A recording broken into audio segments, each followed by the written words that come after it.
Saksikan pementasan dari SMAN 1 Lembang, Teater Rasa dengan lakon Koruptor Budiman. Selamat menyaksikan!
Selamat sore, hadirin semua.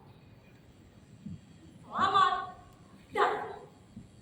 Berdirinya saya di sini untuk menyampaikan visi dan misi saya. Visi dan misi saya terdiri atas 3 hal. Yang pertama, keadilan. Yang kedua, kemakmuran.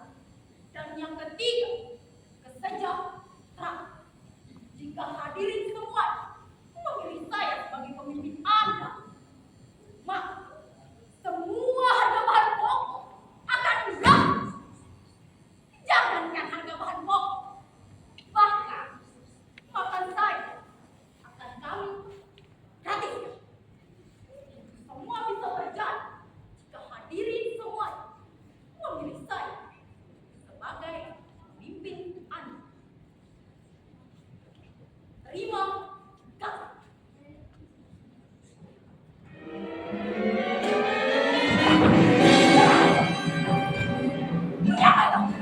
Tidak, saya bukan koruptor. Saya tidak tahu. Bukan saya. Tidak.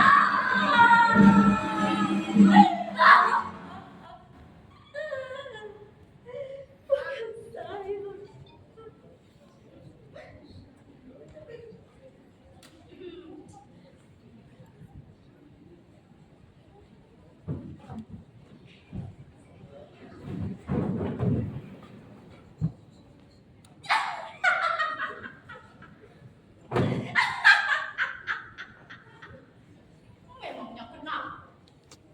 Kalau saya ingin menjadi koruptor yang baik dan benar, saya ingin menjadi contoh bagi rekan-rekan koruptor yang lain. Jika itu bukankah tempat yang paling aman bagi koruptor adalah pengadilan? Kita tidak akan diperlakukan macam maling ayam. Paling-paling hanya ditanya sedikit-sedikit. Lalu basa-basi minta bagi hasil korupsi.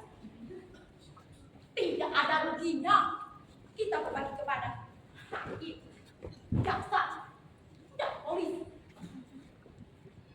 Oh, itu juga bukan uang kita. Karena itu saya di sini meminta adik. Dan saya tidak akan membantah sedikit. Tidak akan membantah. Karena ini adalah tugas dari pengacara saya. Buat saya seolah-olah terlihat tidak bersalah.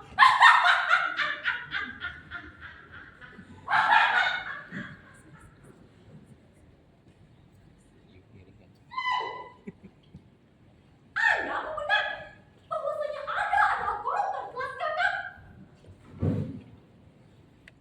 Saya hanya ingin meluruskan anggapan kalian bahwasanya koruptor seperti saya ini tidak lebih daripada budak bangsa yang tidak berguna. Padahal koruptor seperti saya ini jelas ada nasib bangsa. Karena kamilah yang menggerakkan roda perekonomian. Dengan korupsi, uang menjadi terdistribusi. Terjadi pemerataan seperti pembangunan. Perlu kalian ketahui, kami tidak pernah menikmati hasilnya sendiri.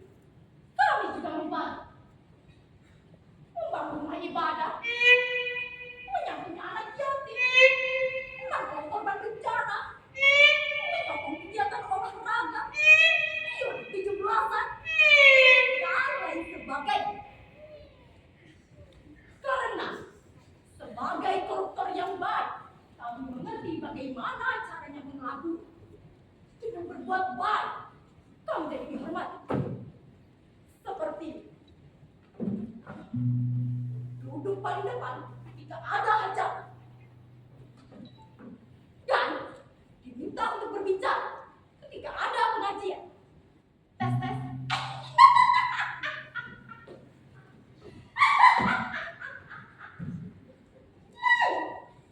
Bagaimana dengan para mahasiswa yang menuntut agar semua koruptor dipenjara? Naif! Jika para mahasiswa terus menuntut agar koruptor dipenjara, mereka akan kesusahan sendiri. Karena harus membangun penjara baru bagi koruptor. Karena 70% warga negara ini pasti akan masuk dalam penjara. Ya, 70% pemirsa. Percayalah, uang yang digunakan untuk membangun penjara baru bagi koruptor jauh lebih tinggi ketimbang dana subsidi BBM yang dialokasikan untuk mengatasi kemiskinan. Jadi, daripada uang hambur untuk membangun penjara baru bagi koruptor, lebih baik uang itu kami korupsi. Lalu, kami bagi-bagikan secara adil dan merata. Itulah yang dinamakan dengan korupsi yang adil dan merata, sesuai Pancasila. Atau yang terdengar lebih keren, itulah demokrasi dalam korupsi. Sesuai dengan tegas politik dalam demokrasi, mesti ada distribusi kekuasaan yang sama antara eksekutif, legislatif, dan yudikatif. Korupsi yang demokratis pun begitu, pemirsa. Antara eksekutif, legislatif, dan yudikatif mesti mendapatkan kesempatan dan keuntungan yang sama. Korupsi barang pokok yang membawa gerbong demokrasi yang dimana semua orang berebut untuk menikmati. Itu sangat berbahaya. Terlebih bagi mereka para demonstran bayar. Dan koruptor seperti saya ini tentu tidak ingin hal itu terjadi. Karena saya adalah koruptor yang cinta dan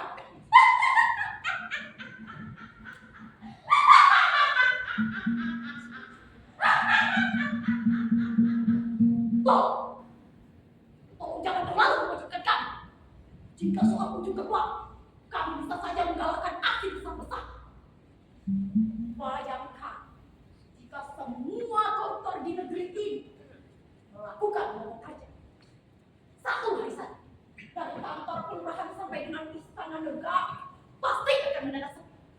Pelayanan pabrik terhenti, birokrasi macet, pabrik-pabrik berhenti berproduksi, kantor departemen kosong.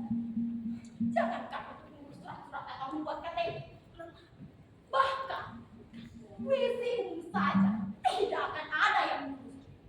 Karena semua koruptor di negeri ini melakukan mogok kerja. Seperti lakon Lisistra, ketika semua perempuan boykot laki-laki. Dan dari situ kalian semua akan mengerti bagaimana berkuasanya kami. Karena kami ada di setiap sendi, kekuasaan di negeri ini.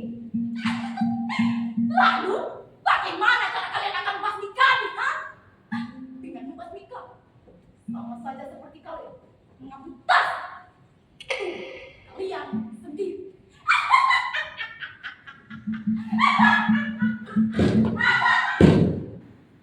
Karena itu, mari kita hidup berdampingan dengan aman dan damai. Yang korupsi dan tidak korupsi, hanya sih bedanya. Semua hanya soal kesempatan yang tertutup. MH Ain Najib bilang, kesalahan adalah kebenaran yang tertutup. Dan yang tidak korupsi kan hanya soal kesempatan yang tertunda. Koruptor ataupun tidak korupsi, semua akan mendapatkan tempat. Dan semua akan mendapatkan kiri. Saya tidak malu mengakui bahwa saya adalah koruptor. Justru, saya bangga karena telah mengakui hal itu. Seperti terlepas semua beban di tubuh saya. Sekarang, saya siap dihukum dengan benar-benar. Hei, saya tidak mencari sensasi murah seperti itu ya. Justru, saya ingin menjadi tahuan bahwasanya koruptor pun bisa menjadi orang yang budiman. Kalaupun malingnya budiman. Seperti Robin atau Zul. Jika dengan korupsi kita menjadi lebih peduli kepada orang-orang kecil.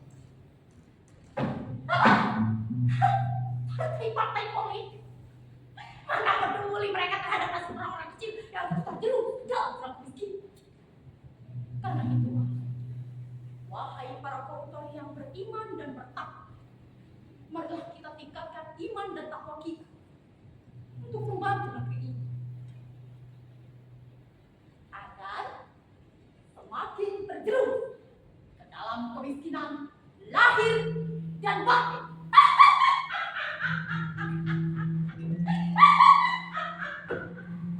Negeri ini sudah tidak bisa diselamatkan kecuali dengan mempercepat proses pembusukan.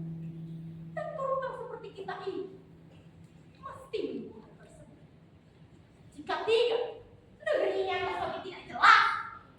Seperti yang dikatakan oleh Prakriti Simbo, semua akan menjadi serba seolah-olah dan seakan-akan seolah-olah demokratis, seolah-olah negeri hukum, seolah-olah intelektual, seolah-olah agama, seakan-akan negeri adalah pengusaha, seakan-akan penyair, padahal setengah pengangguran. Tidak heran orang yang sudah resmi menyandang predikat sebagai koruptor masih bisa berpenampilan tenang penuh senyum. Diri rohani, contohnya yang seperti saya ini.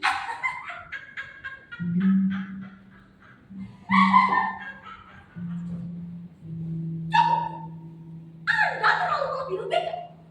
Anda juga seolah-olah menempatkan koruptor sebagai sesuatu hal yang mari, mulai sekarang kita terbiasa mengaku koruptor sebagai pahlawan tanpa tanda jasa.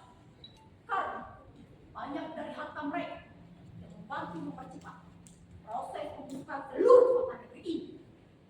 Anggap saja itu sebagai proses evolusi untuk menunjukkan tunas-tunas koruptor baru yang jauh lebih bertanggung jawab terhadap nasib bangsa.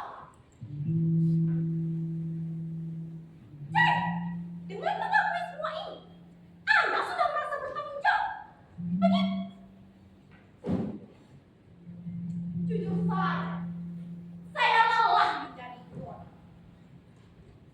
Tolong, baik hal kelas patroli atau lebih baik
penetasan dari SMA